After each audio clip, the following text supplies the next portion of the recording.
শহর যতই উন্নত হোক না কেন, গাঁয়ের সৌন্দর্য সব সময় শ্রেষ্ঠ। শহরের মানুষগুলা যতই অ্যাডভান্সড হোক না কেন, গাঁয়ের মানুষের মায়া, মমতা, ভালোবাসা, মহব্বত আর একতার কাছে দুনিয়ার সব কিছুই তুচ্ছ। আসসালামু আলাইকুম বন্ধুরা, কেমন আছেন সবাই? আশা করছো অনেক অনেক বেশি ভালো আছেন। মুইও তোমার দোয়া আর আশীর্বাদত ভালোই আছো। অনেক দিন পর বাইক ট্রাভেলিংয়ের আর একটা নতুন ভিডিও নিয়ে ফির তোমার আগপাকে আনো। আশা করছো ভিডিওটা অবশ্যই শেষ পর্যন্ত দেখবেন। আর মোর ফেসবুক পেজটাক যারা এখনও পর্যন্ত ফলো করেন নাই তারা অবশ্যই পেজটাকে ফলো করে দিবেন। আর ইউটিউব চ্যানেল থেকে ভিডিওটা দেখলে অবশ্যই চ্যানেলটাকে সাবস্ক্রাইব করে দিবেন। তো হাঁটো আজকের ট্যুরটা শুরু করা যাক। মুই শুরুতেই শহর আর গাঁয়ের দুটা তুলনা করিস। এই তুলনাটা অনেকের কাছে ভালো লাগবি, অনেকের কাছে অকওয়ার্ড লাগবি। এর কারণ হলো সবার চয়েস, সবার পছন্দ, সবার ভালো লাগা একমতো হয় না।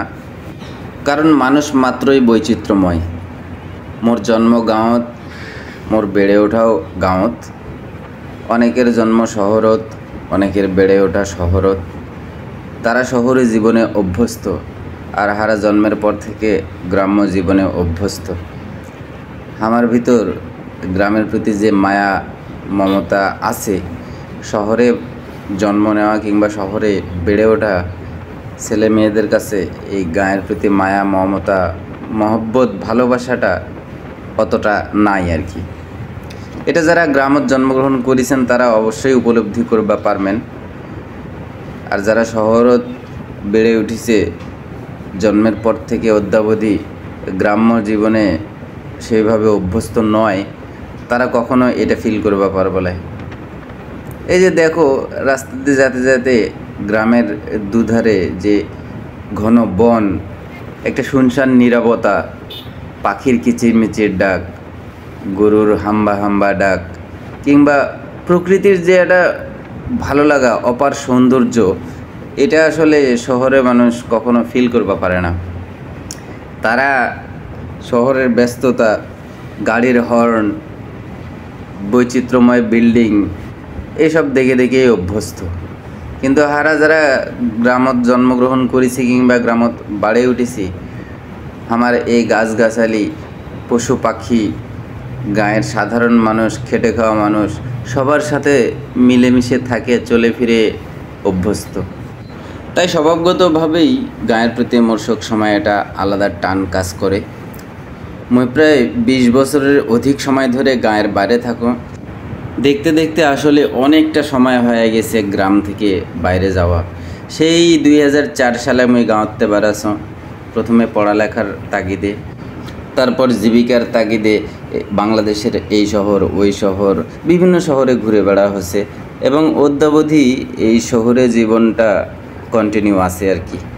তারপরেও যখনই সুযোগ পাও, যখনও ছুটি পাও, কিংবা যখনই যে ধরনের না ফাঁক পাও, সেই গ্রামের মাটির টানে, সেই প্রকৃতির ভালোবাসার টানে মুই ছুটে চলে যাও। আসলে প্রকৃতি মুখ খুব করে টানে মোর মনের ভিতর থেকে। মুই কসম, হয়তো মোর ফিলিংসটা মুই তোমাকে বুঝতে পারম না, কারণ একজনের মনের ভিতরের ফিলিংস হাজারো বর্ণনা দিয়েও কিংবা হাজারো প্রমাণ দিয়েও অন্য মানুষকে বোঝানো যায় না। এটা আসলে সৃষ্টিকর্তা প্রদত্ত। যাই হোক, জীবন ও জীবিকার তাগিদে বর্তমানে শহরে শহরে ঘুরে বেড়ালেও মোর ইচ্ছা আছে ভবিষ্যতে আল্লাহ যদি বাঁচে থই, কোনো একটা সময় গ্রামে গিয়ে নিজের জীবনটা সেটেল করবা। গ্রামে গিয়ে জীবনের শেষ বয়সটা, শেষ সময়গুলা পার করবা। গ্রামাঞ্চলের হতদরিদ্র আর অসহায় মানুষগুলার তনে কিছু না কিছু করবা। তা আমার দুঃখ, আমার কষ্ট যন্ত্রণা ভাগাভাগি করে নিয়ে আমার সাথে নিজের জীবনটা শেয়ার করবা। জানো না আল্লাহ ততদিন পর্যন্ত বাঁচে থুবি কিংবা সেই সামর্থ্য দিবি কিনা। যাই হোক, তোরা মোর তনে দোয়া করেন, মোর মনের স্বপ্নটা যেন আল্লাহ পূরণ করে। মুইও তোমার সবার তনে দোয়া করুম। সবারই মনতে আলাদা আলাদা কিছু স্বপ্ন থাকে, কিছু ইচ্ছা থাকে, কিছু ভবিষ্যৎ প্ল্যান থাকে।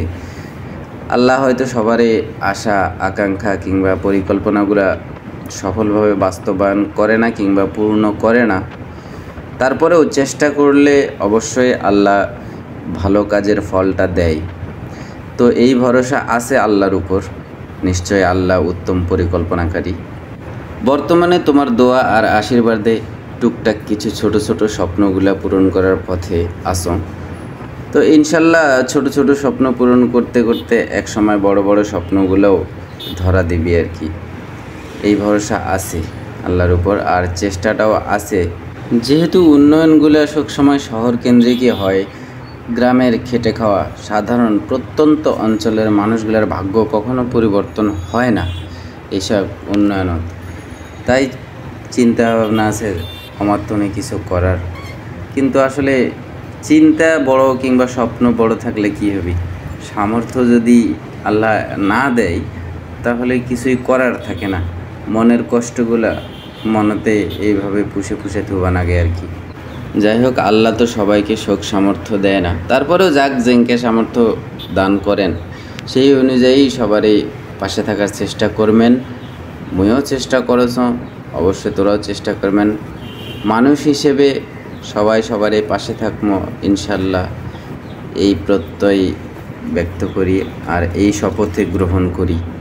কারণ জীবনটা খুব ছোট, জীবনে কয়দিনে বা বাঁচে থাকবো। আজ মরে গেলে কাল শোক পড়ে থাকবে এই দুনিয়াত। আজ মরে গেলে নিজের নামটাও হারে যাবে সাথে সাথে, কেউ না আর নাম ধরে ডাক পলায়। সবাই কবি যে লাশটা কোথায়, নিজের নাম তখন হয়ে যাবে লাশ। তো সেই দিক থেকে চিন্তা করে সবাই সবারে পাশে থাকি, সবাই সবাইকে ভালোবাসি, সবাই সবার সাথে মিলেমিশে থাকি, এটাই সবার কাছে আমার অনুরোধ থাকবি। তো ভিডিওটা কেমন লাগলো অবশ্যই কমেন্টসত জানাবেন। ভালো লাগলে লাইক করবেন, শেয়ার করবেন, কমেন্টস করবেন। সবাই ভালো থাকবেন, সুস্থ থাকবেন, মর্তনে দোয়া করবেন। আর পরবর্তী ভিডিও পাতে অবশ্যই সাথে থাকবেন। আল্লাহ হাফেজ।